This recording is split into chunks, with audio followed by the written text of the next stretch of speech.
മന്ത്രിസഭാ യോഗ തീരുമാനങ്ങൾ അനുസരിച്ച് ശ്രീ പദ്ധതിയെ സംബന്ധിച്ചുള്ള വിശദമായ ഒരു ചർച്ച ചെയ്തു. കഴിഞ്ഞ ഗവൺമെൻറ് ശ്രീ പദ്ധതിയിൽ ഒപ്പുവെച്ചിട്ടുണ്ടായിരുന്നു. അപ്പോൾ ഇപ്പോൾ കേരള ഗവൺമെൻറ് അതിൽ പങ്കാളിയാണ്. മാത്രമല്ല 99 കോടി രൂപയിലധികം അവിടെ നിന്ന് ഈ പദ്ധതിയുമായി ബന്ധപ്പെട്ട് വാങ്ങിച്ചിട്ടുണ്ട്. തടഞ്ഞു വെച്ച പണം തന്നിട്ടുണ്ട്. അതുകൂടാതെ ഒരു 106 കോടി രൂപ കേന്ദ്ര ഗവൺമെൻറ് അനുവദിച്ചിട്ടുണ്ട്.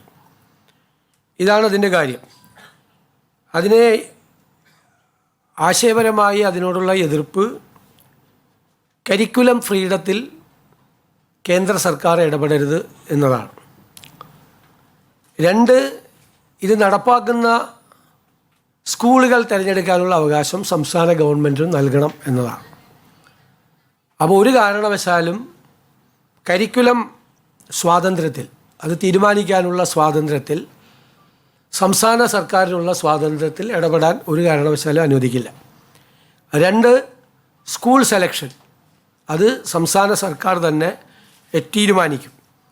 ഇതുമായി ബന്ധപ്പെട്ട കാര്യങ്ങൾ കേന്ദ്ര സർക്കാരിനെ അറിയിക്കാൻ ശ്രീ പദ്ധതിയുമായിട്ടുള്ള UDF സർക്കാരിൻ്റെ ആശയപരമായ നിലപാടുകൾ അറിയിക്കാനുള്ള കാര്യങ്ങൾ തയ്യാറാക്കുന്നതിന് വേണ്ടി പൊതുവിദ്യാഭ്യാസ മന്ത്രി ശ്രീ ശംസുദ്ദീൻ കൺവീനറും മന്ത്രിമാരായ Shri Roji M John, Shri PC Vishwanath, Shri M Liju എന്നിവർ അംഗങ്ങളുമായിട്ടുള്ള ഒരു കമ്മിറ്റി, മന്ത്രിസഭാ ഉപസമിതിയെ നിയമിച്ചിട്ടുണ്ട്. അവർ റിപ്പോർട്ട് സമർപ്പിക്കും. അതുപോലെ വളരെ പ്രധാനപ്പെട്ട ഒരു ഭരണപരിഷ്കാര നടപടി ഇന്നത്തെ മന്ത്രിസഭാ യോഗം തീരുമാനിച്ചു. ഞങ്ങൾ പരിശോധിച്ചപ്പോൾ നിരവധി ഫയലുകൾ ധനകാര്യ വകുപ്പിലേക്ക് വരികയാണ്. നിരവധി ഫയലുകൾ, ആവശ്യമില്ലാത്ത ഫയലുകൾ ധാരാളമായി വരികയാണ്. അതിൽ ഭൂരിഭാഗം ഫയലുകളും ധനപരമായ കോഡ് ഓഫ് കോണ്ടക്റ്റ് അറിയാതെ വരുന്ന ഫയലുകളാണ് വിവിധ ഡിപ്പാർട്ട്മെൻറ്റുകളിൽ നിന്ന്. അത് പലതും തിരിച്ചയക്കേണ്ടി വരികയാണ്.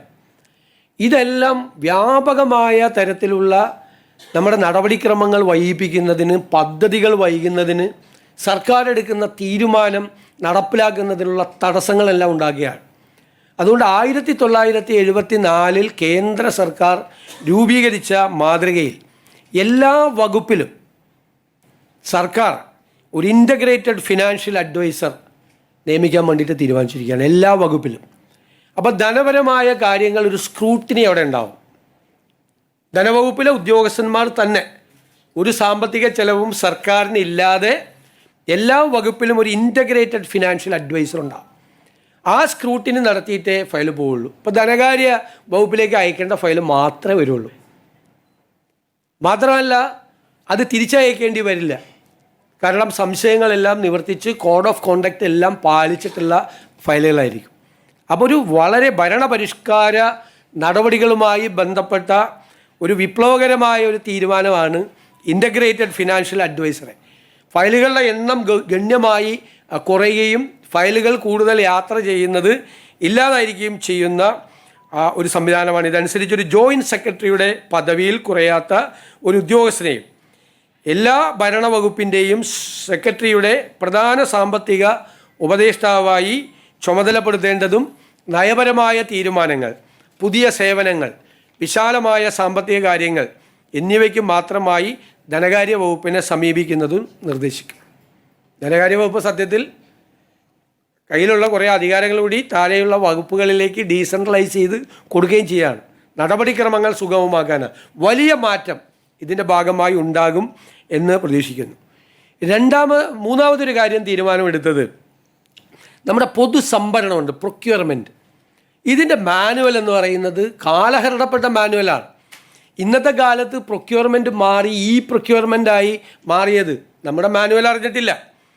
നമ്മുടെ കേന്ദ്ര സർക്കാരിൻ്റെ എക്സ്പെൻഡിച്ചർ വകുപ്പ് പ്രകടിപ്പിച്ച ജനറൽ ഫിനാൻഷ്യൽ റൂൾസും മാർഗനിർദ്ദേശങ്ങളും ഉണ്ട്. അപ്പം നമുക്ക് ആ മാർഗനിർദ്ദേശങ്ങൾ നമ്മൾ അനുസരിക്കണം. പക്ഷേ നമ്മുടെ മാനുവൽ വേറെയാണ്, കാലഹരണപ്പെട്ട മാനുവലാണ്. അപ്പം നമ്മൾ അതിൻ്റെ അകത്ത് കംപ്ലീറ്റ് ആയിട്ട് ഒരു പുതിയ സംവിധാനം, ഒരു പ്രൊക്യൂർമെൻറ്റ് ഉൾപ്പെടെയുള്ള കാലത്ത് പൊതുസംഭരണത്തിന് സർക്കാർ സംഭരിക്കുന്നത് വർക്കുകളും ആ പൊതു പ്രൊക്യൂർമെൻറ്റിൻ്റെ ഭാഗമാണ്. പണ്ട് സിവിൽ വർക്ക് മാത്രമാണ് ഉണ്ടായിരുന്നത്. വർക്കുകൾ, വിവിധ വകുപ്പുകളുടെ സംഭരണം, ഇതിനെല്ലാത്തിനും വേണ്ടിയിട്ടുള്ള ഒരു മാർഗനിർദ്ദേശം അത് തയ്യാറാക്കുന്നതിന് വേണ്ടിയിട്ടും ഒരു മന്ത്രിസഭാ ഉപസമിതിയെ നിയോഗിച്ചിട്ടുണ്ട്. പൊതുമരാമത്ത്, tourism, IT, higher education, water resources മന്ത്രിമാരുടെ നേതൃത്വത്തിലുള്ള ഒരു ഉപസമിതിയാണ്. ഇവർ കൃത്യമായിട്ട് ഓരോ വകുപ്പിലെ കാര്യത്തെക്കുറിച്ച് റിപ്പോർട്ട് നൽകുകയും സംഭരണം, ഒരു പ്രൊക്യൂർമെൻറ്റ് നടക്കുന്നത് ഏറ്റവും ആധുനികമായ സങ്കേതങ്ങൾ ഉപയോഗിച്ചുകൊണ്ടും വേഗത്തിൽ നടത്താനും ട്രാൻസ്പെറൻ്റായി സുതാര്യമായി നടത്താനുമുള്ള സംവിധാനങ്ങൾ ഏർപ്പെടുത്തും. ഈ സർക്കാരിൻ്റെ ആദ്യത്തെ 100 ദിവസത്തെ കർമ്മ പരിപാടികൾ ജൂലൈ 1 മുതൽ നടപ്പാക്കും. 100 ദിവസത്തേക്ക്, ജൂലൈ 1 മുതൽ 100 ദിവസത്തേക്ക് നടപ്പാക്കും. ഹൈക്കോടതിയിൽ അഡീഷണൽ ഡയറക്ടർ ജനറൽ ഓഫ് പ്രോസിക്യൂഷനായി അഡ്വക്കേറ്റ് മുഹമ്മദ് ഷാഫിയെ നിയമിച്ചു.